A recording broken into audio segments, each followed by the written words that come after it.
hukum suudzon adalah diharamkan berdasarkan firman Allah Subhanahu wa taala, "Ya ayyuhalladzina amanu ijtanibu katsiran minadh-dhon, inna ba'dadh-dhon ism." Wahai orang-orang yang beriman, jauhilah kalian dari banyak berprasangka, karena sebagian prasangka itu adalah dosa. Dan Rasul alaihi salatu wasallam bersabda, "Wa harrama minal mu'minin salasa, damahu wa malahu wa yudhannu bihi donasu." Dan diharamkan kepada orang beriman itu 3 hal, yaitu darahnya, kehormatannya, dan dari diduga dengan dugaan yang buruk. Namun demikian, suudzon itu hukumnya bisa berubah sesuai dengan beberapa kasus yang khusus. Yang secara asal suudzon itu haram, makruh, tetapi juga bisa dibolehkan, bahkan dianjurkan, dan bahkan ada suudzon yang diwajibkan. Yang pertama adalah suudzon yang diharamkan. Mulai dari keharaman yang biasa sampai yang sangat berat, bahkan bisa menjatuhkan kepada kekufuran.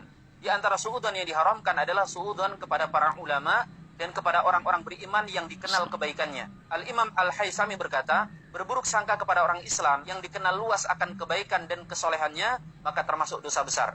Dan bahkan ada suudzon yang bisa menjatuhkan kepada kekafiran. Al-Imam Nawawi mengatakan, "Dunnusu bil anbiya kufrun bil ijma." Berburuk sangka kepada para nabi itu bisa menjatuhkan kepada kekafiran menurut kesepakatan para ulama. Al-Imam Ibnu Qudamah mengatakan, "A'dhamu dzunub indallahi ta'ala isa'atu dzannu bih." Sebesar-besarnya dosa di sisi Allah Subhanahu wa taala adalah berburuk sangka kepadanya. Yang selanjutnya ada suudzon yang makruh, yaitu berburuk sangka kepada orang Islam atas dugaan yang belum jelas dan bukti-bukti yang tidak nyata. Contoh sederhananya, ada orang mondar-mandir di depan rumah kita, langsung kita curigai sebagai pencuri, padahal bisa jadi dia ada keperluan yang lain.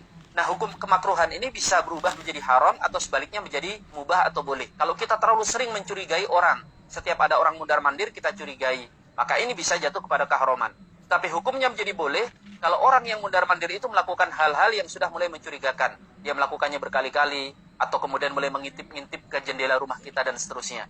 Yang ketiga, suudzon yang hukumnya mubah atau boleh, yaitu suudzon kepada orang-orang fasik dan pelaku maksiat, atau orang-orang kafir yang menampakkan keburukannya kepada orang Islam. Berburuk sangka kepada mereka, hukum asalnya mubah, bahkan dalam beberapa kondisi bisa menjadi mustahab atau dianjurkan.